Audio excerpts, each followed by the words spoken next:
રામ રામ ને સીતારામ ડાયરા ને માતાજી બધાને હાજર નારવા રાખે. સવારના હવા હાથ જેવું થાય છે ને આપણે વરસાદ તો ધીમો પડી ગયો, રાતનોય નથી આવ્યો.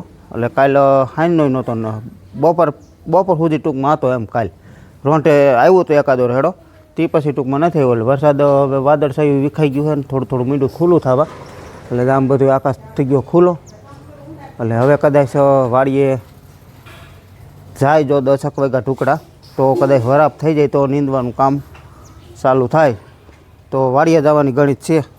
એટલે જો ભાત ને એવું બને હટાણમાં તો ભાત ને એવું બનશે પછી ટૂંકમાં વાડીએ જાઉં એમ.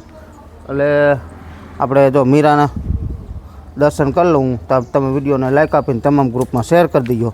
ચેનલ ઉપર ન હોય તો ચેનલને સબસ્ક્રાઈબ કરી દીજો. જો મીરા અહીં બાંધી છે, મીરાને હજી દોવાનું કામ બાકી છે, પછી વાસીદું ને એવું થઈ ગયું છે. હાલો હું મીરાના દર્શન કરી લઉં. જય ગૌ માતા, જય ગૌ માતા. આપણે આ ઓરણીની પેટી બનાવવાની છે, તેનું પતરું જો આવી ગયું છે. એટલે આપણી બનાવવાની છે ને આ સુરાભાઈની બનાવવાની છે. બેયની પેટી એની ઓરણીમાં બનાવવાની છે. એટલે બેયની ટૂંકમાં બનાવી છે. એટલે ઓલી પેટીમાં હાકડ ન થાય અને બધી જે વસ્તુ જે આપણે હોય એ બધી આમાં ફસવાઈ જાય. એટલે એ કદાચ જો આ જાય છે તો મારે તો ઘરે જ રહેવાનું થાય, કારણ કે આ બે પેટી બનાવવાની છે. અને આ ત્રણેય જા વાળીએ બે બાયું ને ભાઈ. હાલો ત્યાં ગુવાર મીંડો વીણાવા. કેમ ગુવાર મીંડો વીણાવા? શાક બનાવવું લાગે ગુવાર બટેટાનું કે ખાલી ગુવારનું? એકાદું બે નાખવો જ પડે કા? હાલો સીતારામ ને જય શ્રી કૃષ્ણ બધાને. ફટાફટ મીંડો વીણાવા. કેમ આવું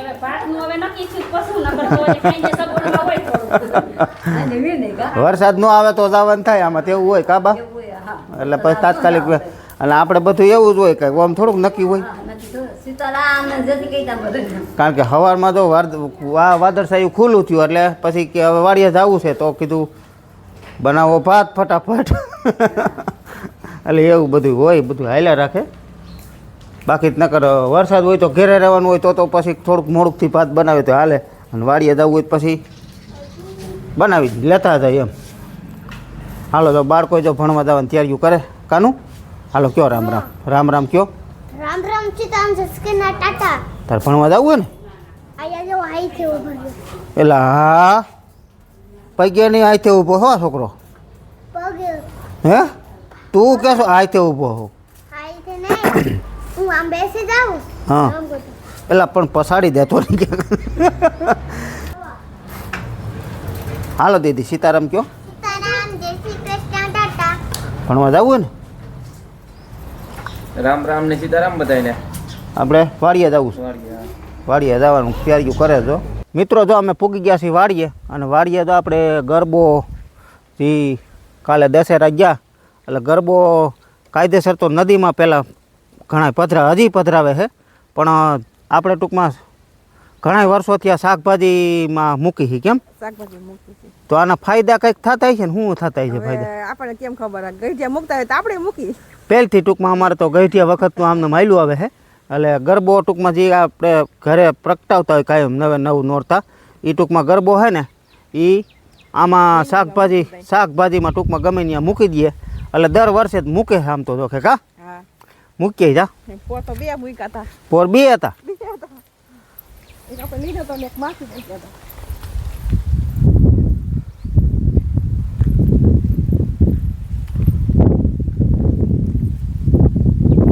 તો ગમે ત્યાં ટૂંકમાં મૂકી દે, એનો પ્રભાવ તો બધે પડતો જ હોય, કારણ કે પવિત્ર વસ્તુ છે, એનો પ્રભાવ તો છે ને બધે પડે, આખી જમીનમાં પડતો હોય.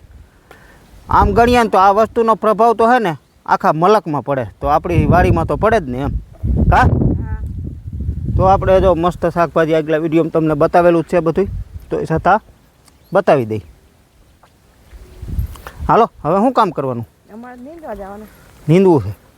આજ તો વરસાદ જો ગયો અને પવન ઉપડી ગયો, વરાપ થઈ જાય બપોર થાય તો ખરેખરી. એટલે હાથીને એવું તો હજી ટૂંકમાં ન હાલે, પણ જે આપણે નીંદવા ખોદવાનું ને એવું કામ હોય એ બધું મનશે થવા. તમારે શેઠા સોખા કેમ આટલા બધા? તો શેઠે અમે ઘાસ થવા જ નથી દેતા, એમાં દવા જ મારી દઈ. એટલે શેઠા બધા છે ને સોખા જ રહ્યા. અને અમારા ગામની સિસ્ટમ જ આ છે કે હે ને ક્યાંય એક શેઠે ક્યાંય તમે ત્રણેય ભારો નહીં, અને અમારા ગમે ત્યાં તમે શેઠે જોઈ લો, ખેતરમાં જો કે ન હોય ખડ, બાકી શેઠે તો હોય જ નહીં એમ.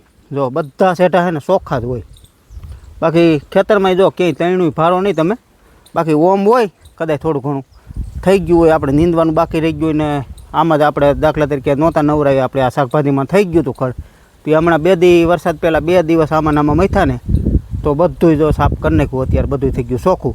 એમાં હાથી આખી નાખ્યું અને નીંદી પણ નાખ્યું. હાથી આપણી પાસે ત્યાં પડ્યું હાથ હાથી, એટલે એ આખી નાખીને એટલે નીંદવાનું ઓછું થઈ જાય ઘણું ખરું, અને બાકીનું બધું એવું હાલતું હોય. ને શાકભાજી તમે છે ને ઘણા ભાઈ કહેતા જ નથી આપણને કોઈ કમેન્ટમાં, પણ મનમાં થતું હોય કે જીતુભાઈ તમે આટલું બધું શાકભાજી શું કરવાનું વાવો એમ, તો ઘણાને થતું હોય તો પ્રશ્ન થતો હોય મનમાં ઉદ્ભવતો હોય કે આટલું બધું શાકભાજી કેમ વાવતા છે એમ.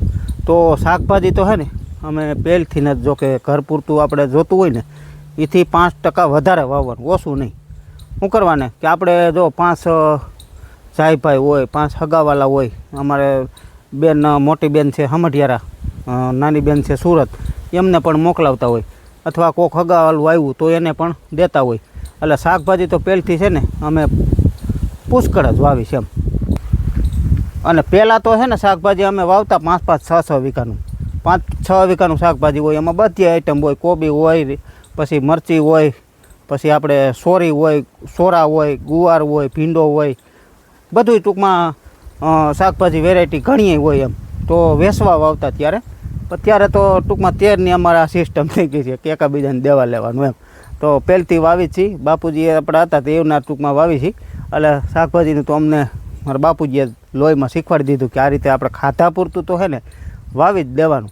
અને બીજા નંબરમાં આમાં અમે છે ને દવા ને ખાતર ટૂંકમાં ઓછું નાખી છાંટી છીએ આપણે, બહુ એવું નથી કહેતા કે નથી છાંટતા, પણ બને એટલું છે ને ઓલા હામાં ટીપણા પડ્યા ને એમાં બનાવી લેવાનું. એ ક્યારેક આપણે વિડીયો નથી લેતા, પણ હવે ક્યારેક લેવું, જ્યારે બનાવતા આવીશું ને એવું હોય છે ને ત્યારે લેવું. એમાં ગૌ કૃપા અમૃતમ બેક્ટેરિયા બનાવી છીએ અને જીવામૃતે બનાવી છીએ, બરાબર. તો એ આપણે ખાલી એટલું છે ને શાકભાજી પૂરતું જ, આપણે એમ નથી કહેતા કે આખામાં ઓર્ગેનિક કરીશ, બરાબર.